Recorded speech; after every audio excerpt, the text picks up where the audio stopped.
Episode 5, Echo Telecommunications. Chapter 5, Echo Telecommunications. He took a moment to check out his mother's room first. She wasn't there, the blankets were in disarray and some dirty feathers were on the floor. And near her bed, her window was opened a crack. That might have been it, whatever the demon used to break through her seals and get in. But there was no time to investigate further, or any reason to really. He made sure to gather some supplies from around the house, just in case, then left with the others and locked the door behind him. The number of demons on the streets had increased even this early in the day. The number of people braving the outdoors, however, seemed to be just them. The gutters were trickling down with rainwater, the skies were overcast, although no rain was falling as they headed down the street past the hospital. As Kazuya hoped, the ID card he had gotten from Manu was enough to open up the front door. Inside, the building appeared to be deserted. A small buildup of dust lay on things, papers were undisturbed, as if they had been left to a new day to finish. Before long, the demons found them. Strong ones too, although still not as strong as Pascal. His partners were getting strong too, upgrading their spells seemingly by instinct. As such, he wasn't left with many chances to stop and talk with the demons here, which was what he was best at. The first 3 floors didn't have much to help, aside from scattered supplies and some things that Pascal indicated could be useful in time. On the 4th floor, they encountered broken security gates and warning signs. This was somewhere called the Terminal Research Lab. As it was, he didn't seem to need the lab access card once they were past the front door. Kazuya still hung onto it. Eventually, they came to a hall where priestly chanting could be heard. It made the hairs on his neck stand on end as he could hear a matching melody in his head. This was dangerous. Even Pascal growled hearing it. A man's voice cut over the chanting. "Come forth, my brethren, be free of the abyss. Come. Come on, this door is open. We need to spread our entrance." "He's calling on more demons, isn't he?" Alan asked, defensive but ready to fight. "I think so," Kazuya said, creeping towards the door. "Ugh, what is it now?" the man said. He threw open the door, snarling at them. "What's with the interruptions? Hey wait, who are you guys? Stop what you're doing, we don't need more demons," Alan said, trying to be commanding like Kazuya was. But he didn't have the nerves to do that. "What I don't need is more humans bugging." He suddenly looked down to where Pascal was growling. "What are you doing here with them? Mother said we would only go with approved humans." "I don't know what you're saying, but I do know you're trouble for my master," Pascal replied, still hostile. "We only answer to the gods." He snapped back, growling back. His very image shuddered, then vanished to reveal a brawny lion with golden fur. "Cerebus, as a traitor to Mother, I will slay you." "No you won't," Kazuya said, firing his gun at the lion. It somehow deflected off the lion's skin and grazed his arm. "He can't be harmed by ordinary weapons," Pascal said, then used 2 heads to breathe fire at the lion. "Whoa, a bulletproof lion?" Alan asked, shaken by it. He raised their defenses first. "Apparently it can't be hurt by our weapons, just spells," Kazuya said. He put an order into his comp for Pixie to try her magic against Nemean Lion, according to the program. He couldn't order her directly in that way, but she had Zio and potentially Haplima to help out with. "Don't worry, I've got your back then," Jin said, throwing more fire at the lion. Nemean Lion was primarily focused on Pascal, slashing with his claws and ramming his whole body into the 3-headed dog. Unfortunately, Kazuya didn't have much he could do to help.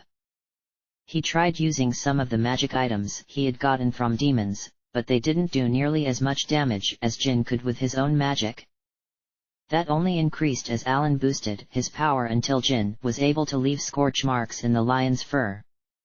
Not even Pascal was doing that. With that, the lion grew more cautious. He fled back into the terminal room, quickly followed by Pascal. When Kazuya went in, the two priestesses had vanished, leaving their staffs, robes, and some dust.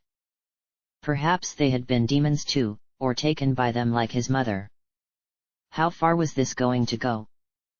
Would everyone in Tokyo turn into a demon? And how would they tell? Backing out of one of Pascal's attacks, Nemean Lion got to the computer console and hit it with his tail. Pascal continued after him, quickly getting swallowed up by the flash of light that filled the room.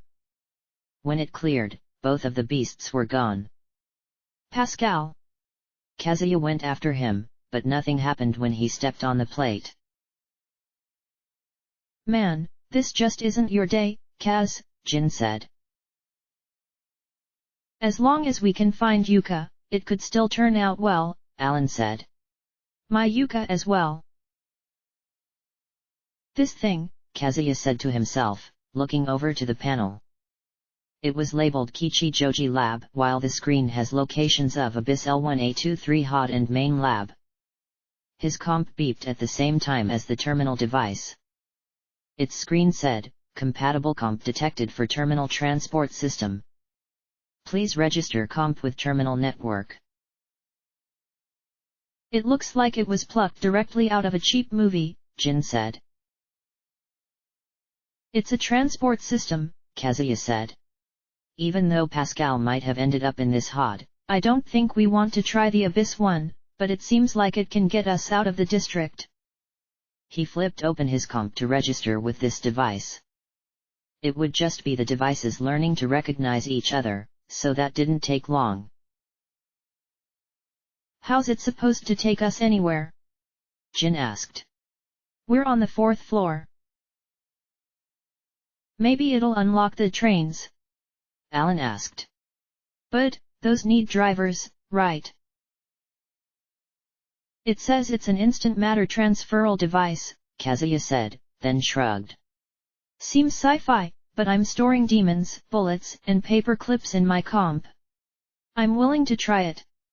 You want to stay here or come with me? I think we're supposed to stick with you, Kazuya, Alan said. And I wouldn't want to abandon you after, all this mess this morning. Sure, why not? Jin said. Hopefully it actually does something. Come over here on the metal plate, Kazuya said. Once they did, he was able to activate the transport to Lab 2 with his comp. There was a bright flash and a feeling like his whole body was coated in static. It cleared up and they found themselves in an identical room. But once they stepped out, it was clear they were in a different building. The auto mapper even showed that they were underground now. I need to recruit another demon or two to replace, his throat tensed but he had to keep himself together, who I had. You guys can scout this level if you want. But he wasn't about to recruit that lion that took Pascal, or the strange bird that had taken his mother. Sure, be careful and call me if you need help, Alan said. I'll be around, Jin said, taking off in the opposite direction Alan had. Only, that turned out to be a dead end, so he had to reluctantly go after him. So, who you gonna look for in a demon? Pixie asked, not seeming to care about what was going on. The program showed that she was curious and light-hearted. More girls. I don't know, probably someone with different skills from you, Kazuya said. And maybe he'd try fusing Pixie, if only to get away from her attitude. It felt so out of place with what was going on. I hope they're girls, she said with an eager smile. Kazuya entered a room nearby, finding a strange chest in the room. Oddly enough, it contained an emerald. Pascal had said last night that among demons, whoever opened the chest like this owned whatever was inside. Smarter demons hid chests with things they found very valuable and left common things in easier to find chests as a sort of game between them. So he put the emerald in his comp storage, as it was proving safe enough to keep better things in. It might even be safer than putting it in his bag where it could get pickpocketed. As he turned to leave, a demon with white horns and bat wings flew in. "Halt there, human!" he said, although he brought out claws to attack immediately, expecting him not to understand. Kazuya locked him with his tonfa, then said, "Aren't you supposed to wait to see if a person complies with your orders?" Huh. That stopped the demon. According to the program, this was a gremlin. Well yeah, if it's another demon. But you humans don't understand. Things have changed, he said, tapping his headpiece. I'm a summoner and I can understand you. What? You don't look like a summoner. At least, not like I'm used to. His tail whipped around. Well, I want to see how strong you are, yeah? Hit me and then let me hit you. All right, he said. Although he was worried, he wanted the gremlin to at least respect him. He struck the demon in his shoulder, then let him hit. The gremlin went for his chest, its claws were stopped by the police vest. Well. Maybe you aren't half bad, the gremlin said. Where's your summoning charms and papers? It's all in my computer here, Kazuya said, showing him the comp. Would you work with me? I'm trying to find someone quickly and could use the muscle didn't seem right for the thin body he had. Strength you have. That pleased him. Ha, you bet you could use me. All right, you got a deal, bud. I'll work for you. Just, not used to all these newfangled computers such. Though dead handy for those terminals and getting here. Sure, Kazuya said, accepting the summons offer from Gremlin. He vanished briefly, so Kazuya called him back out. Meanwhile, Pixie was grumbling about having to work with a gremlin. How's that? Whoa, that's kind of weird, Gremlin said. But not bad, not bad. I could get used to this. You've got some high-quality mag, young man. Thanks, I think, he said. I have some friends helping me out, but it'd be nice if I had another demon who could help too, like different magic or just a strong physical fighter. Got any recommendations? He tapped his nose. Well, I think we gremlins are best, but I think you can only take one of us. Maybe an Andres or a kobold will listen, or if you're really lucky, you might impress one of the orcs. They're rough characters and most humans seem like prey to them. I see. But you'll help us with getting out of here, right? Gremlin nodded. Sure, long as you have the mag, I'll take on anybody for you. And he meant that, willing to fight other gremlins, orcs, and the others prowling around here. It wasn't long before he ran into the other two again. I found the stairs up, just down that hall, Alan said. And I found some guy who wants to talk to all of us, Jin said. Odd fellow in a wheelchair, over that way. I thought the workers here were turned into zombies, Alan said, a little upset now with sympathy. At least, that's what two of them said to me. They really weren't happy with that. Who'd be happy turning into a living decaying corpse?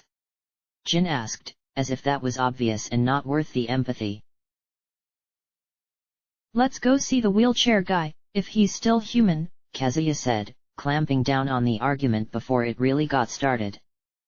This could be easier to manage if he hadn't just met these kids yesterday. but supposedly, greater forces were watching all three of them. At the end of the hall, they came to an office where the man Jin had found was waiting. He looked as though being in rough shape was normal for him. He was slow with his arms, except for the fingers dancing across the attached keyboard like a masterful musician. His neck had to be held in a brace, tilting his head off to one side. His eyes were quick, but he was using a voice synthesizer to speak. "Hello," he said, the synthesizer managing a warm, friendly tone.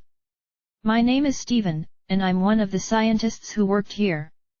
Any you are?" Kazuya nudged Gremlin first. "Keep a watch out in the hall so we don't get interrupted," he told him. "Got it." The winged demon then left the room.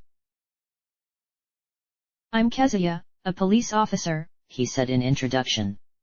"And these two are helping me out, Alan from the Messian Private Academy and Jin from Kichijoji High School. Are you the guy who made the demon summoning program?" "That is correct," Steven said. "And you must be the Kazuya who's been the first active user communicating with me regularly. You seem to be using it quite well too. Unfortunately, it's proving hard to master for most people, even with the corrections that you have been suggesting. There's still much to do, but we need the means to fight back now." "I'm getting more familiar with it as I use it," Kazuya said. "Explaining more in the manual file and making that easier to understand at the start would help, as I'd suspect that it's mostly getting a starting demon that's a big hurdle for new users to overcome. I had to talk several people through using it yesterday." He made a signal with his right hand to acknowledge that. "I'll see what I can do, but if you get some time, it would help if you could write up an introductory tutorial based on your experience. But first, you need to get out of this lab, right? I've negotiated with the demons to leave me alone here with my computer equipment, so I'm fine. But I also locked down the exits to keep them here instead of letting this band of warriors out into the streets. This isn't the only terminal they're using to get out, though. For now, clear out the lobby on the floor above and I will unlock the front door for you. If you have need of this terminal again, access the security with your comp's terminal registry and I'll let you back in." "All right, thanks," he said. "Hey, you must know a lot about demons, huh?" Jin asked.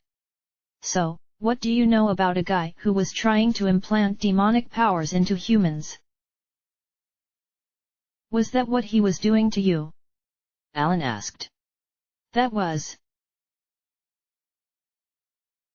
Dr. Manu. I used his card to get to the terminal in my home district," Kazuya said. "Then that's what he was up to," Steven said.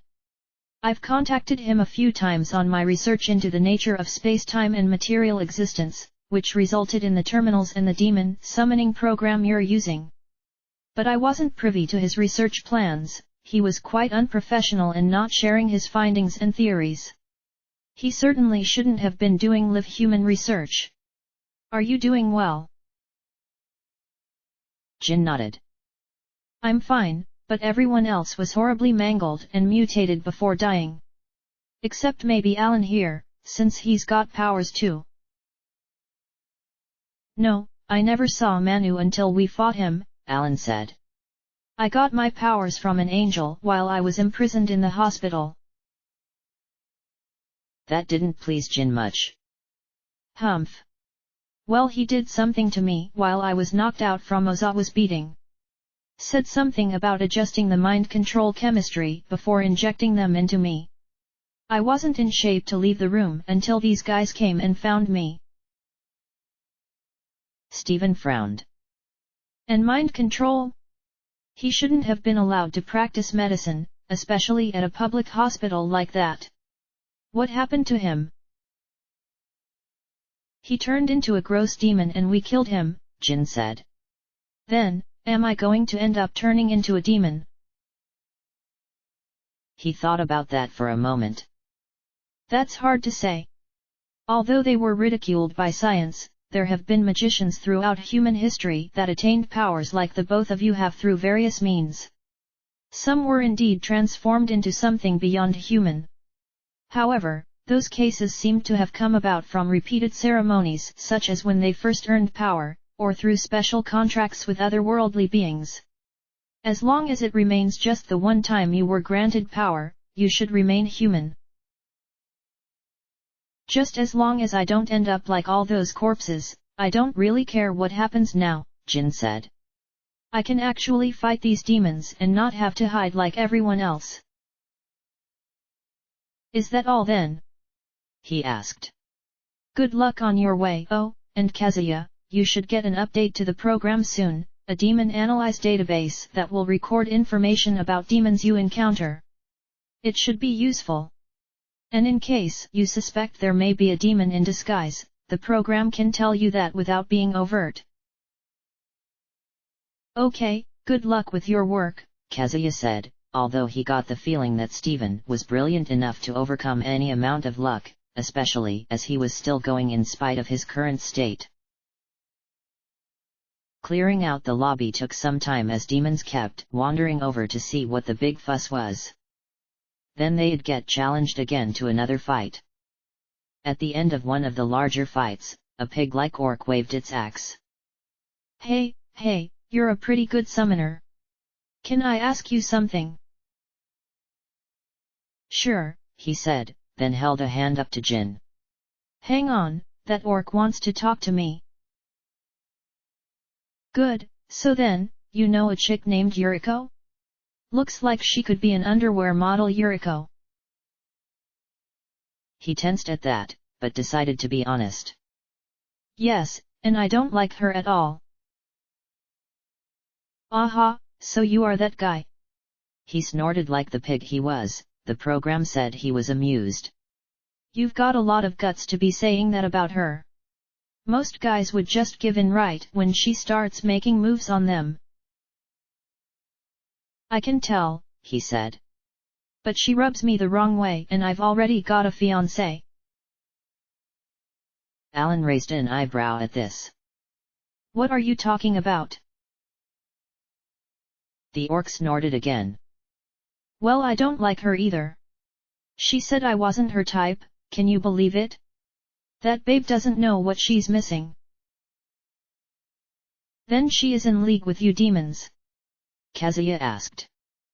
Although honestly, he wasn't that surprised. Heh, think I'll let you find that out on your own, the orc said. In the meantime, you seem all right. What do you say to me joining your crew? I'll prove myself better than the bony dork and sparkly chick you have now. Oh, you have no idea what you're talking about, Butterball, Gremlin said, flexing his claws. Fine, let this guy into your thingamabob and I'll prove myself over him. Sheesh, boys, Pixie grumbled. I told you that you should have picked up more girls. At least this was competitive arguing that was more alike than not. All right, I'll work with you, but you three better keep things civil, Kazuya said, accepting the offer. Got it, the orc said as it was absorbed into the comp. Of course, there's nothing worthwhile about proving a civil challenges with uncivil means, Gremlin said. Meh, they can't do what I can, Pixie said, stretching her arms and acting bored. Demons take some getting used to, Kazuya said, more to his human companions. He was asking about the woman from our dream last night. Was she a demon? Alan asked. I don't know for certain, but she's anything but normal, he said, to which Gremlin nodded but failed to elaborate on. Now that he had the orc, no more demons got into the lobby and Steven unlocked the front door for them. As he had hoped, they had ended up close to Shinjuku. Demons were everywhere in the streets and humans barricaded themselves in their homes. There was no traffic from vehicles, so it was a clear shot to the underground mall from here. If his thinking was right, the bar on the matchbox should be there. On the way there, they passed by a giant television screen that was playing one of Goethe's lectures. They were using an old one today, from when he had only been known as a radical politician and environmentalist. But if it was that, he had been arguing for working with demons for a long time. His impassioned voice boomed along the streets as they had to fight their way through to the mall area. That guy's got some crazy ideas, but they're making some sense now, Jin said. No, we've got to be careful with these demons, Alan said. We might not have believed in them before, but demons have long been written about as tempters of mankind who want to corrupt us into being dependent on them. Kazuya seems alright for now, but you really need to be careful of listening to the demons. Don't let them talk you into doing anything unethical, alright? I think we're beyond the point where old ethics apply, Jin said. I've been careful all along, but they are one of my few advantages in this situation, Kazuya said. It seems to be an equal exchange for now, they need what I can give them. And what's that? Alan said in concern. They need magnetite like we need water, as best as I can understand it, he said. And magnetite only comes from a human's will and emotions. It's kind of like a pet relies on you for food and attention. As long as you don't treat most of us like pets, that's one way of seeing it, Gremlin said. I hope it doesn't have any ill effects on you, Alan said. The underground mall here was larger than the one in Kichijoji. Halls stretched out to many turns, with shops and services all laid out on a grid. In spite of the quiet above, a number of people were down here, gathered for safety or for convenience of supplies. But then, homes weren't all that safe now. There were even those who were taking this opportunity to lecture to others and sway them to their causes. This caused a jarring layer of melodies in Kazuya's mind, something that hadn't happened before. Was this something the old monk had been saying? The forces of law and chaos were moving to earn the hearts of the undecided people, pulling the balance in their favor. And the two with him were going to be heavily involved in that. Still, he quickly decided to draw them away from the lecturers before they noticed. He didn't want to see them get too extreme. Plus, Yuka should be here. Once they found the bar, there was a bit of a problem he should have seen coming. You guys have ID cards? The waitress at the door said. She looked like she could throw them out if they or anyone caused trouble. You seem underage. I'm not, but is it alright if I keep an eye on them? Kazuya said, getting out his card to show her. Oh, don't worry, we don't mind underage patrons coming to the regular counter, the waitress said, checking his card. You're just the only one who can order at the alcohol counter. Thank you, be good now. Crazy lady, Jin said once they were in the crowd. She's just doing her job, Alan said, glancing around uncertainty. It wouldn't surprise Kazuya to learn this was his first time in a bar. But it also wouldn't surprise him if Jin was used to this kind of place. Or more likely, a seedier locales that would overlook a few years for paying customers. There was quite a crowd in here, using the drinks to deal with the current situation or grabbing some food at the other bar.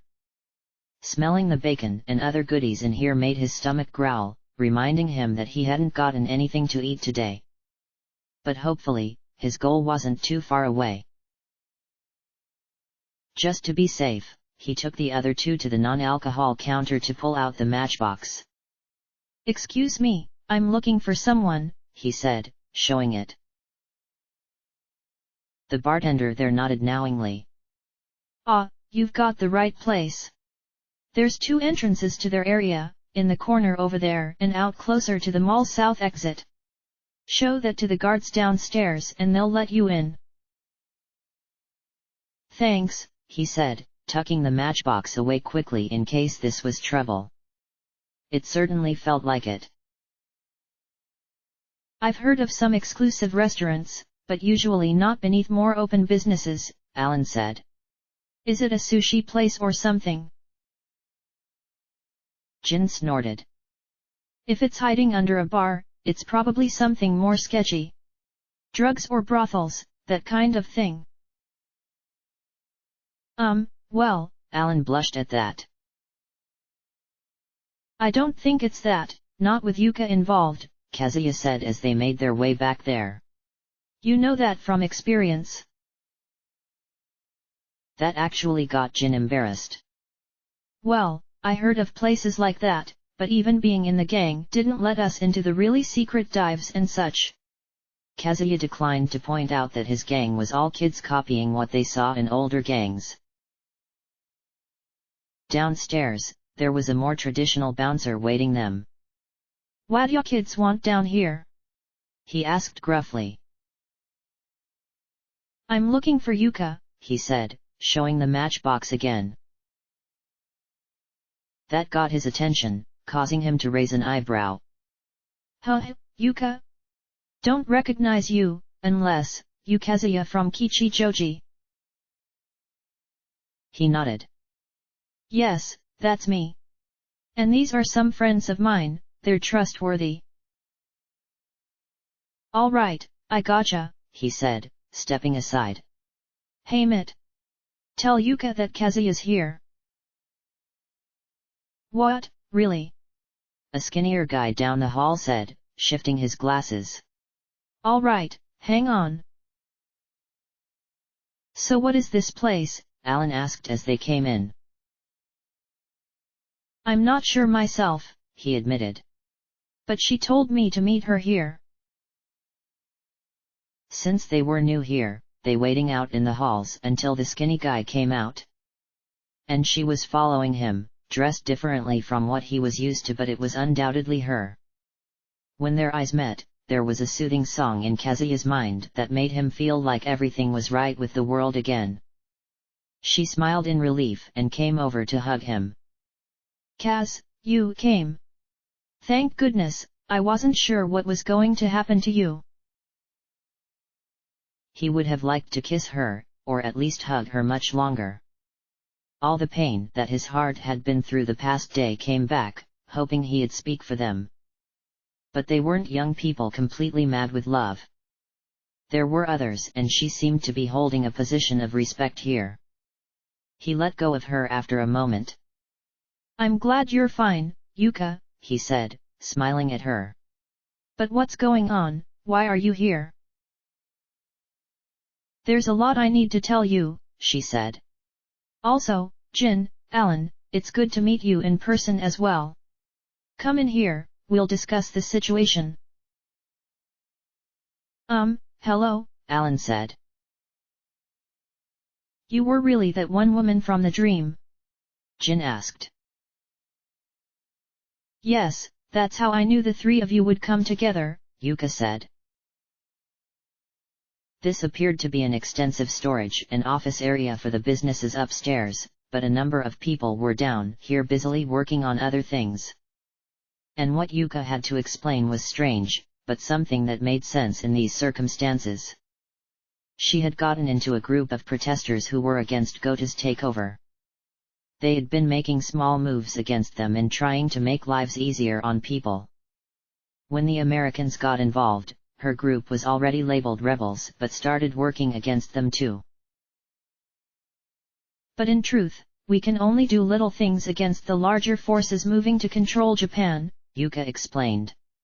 The blockades cut off our groups from each other, and it so happened that the people here chose me to lead them until we can connect back with our true leaders elsewhere in Tokyo. Your arrival here is a boon to us since we could use all three of you in the next operation we want to carry out. Kazuya nodded, wanting to help her out with what responsibilities she had. Sure, what do you have in mind? She bit her lip, then said, In the past few days, the militia forces have been rounding up any girl named Yuka they can locate. I think it's because they're trying to find and arrest me. Is that what happened? Alan asked, leaning forward. My girlfriend Yuka got taken by militia soldiers and I was dropped off in a hospital being used as a makeshift prison. Do you know where she is? Yuka nodded. Yes, we've located where they're taking all those poor girls. I feel really bad about this happening to them just because they're trying to find me. It makes me concerned that something bad has happened to our main leaders. Anyhow, we're planning a raid in a few hours to rescue them from imprisonment. The problem is that Goto has been recruiting various gangs and thugs to boost his militia forces, they're usually the ones being the most violent. And we have word that a gang led by a man named Ozawa is the one who is acting as security for where the other Yukas are being held. Damn, you've really got to get them away from those jerks quickly, Jin said, frowning. I wouldn't trust them around any girl. It'd be good for you to join us, since your abilities will give us a good advantage, Yuka said. That would be, Alan said. Except, I don't know if you should involve Kazuya. He lost his mother this morning to the demons, and his dog. Oh, really? She said, immediately concerned for him and taking his hand. I'm sorry, Kaz, it's... And he hasn't eaten anything today either, so that could be a problem after the fighting we've done to get here, Jin said, trying to act like he saw it as dumb. Yeah, I could use some time to sort things out, Kazuya said, his head whirling at the reminder. He had been in constant motion, more or less, since he had woken up this morning. Sorry. It's fine, Yuka said. Take what time you need. Jin, Alan, go across the hall and let the man there know that I'd like you both to help with this rescue. He's more of our on-site tactician. Sure, Alan said, and both of them respectfully left them together. Alan even closed the door behind them. Before he got too caught up in things, Kazuya told her, Look, if you take those two guys out on the same mission, you would better understand that they don't get along with each other. The main reason they've kept civil so far is because they'll cooperate with me. Alright, I'll try to sort them into different groups, Yuka said, pulling on him so she could hug him again. Kaz, you don't deserve this. Kazuya hugged her tightly and was soon crying. I'm just glad I still have you, don't be doing anything reckless now. She didn't even have to tell him that she had gotten the apple from the dream. He knew they were soulmates now and nothing was going to break that. Now they just had to make sure each other survived. End of chapter.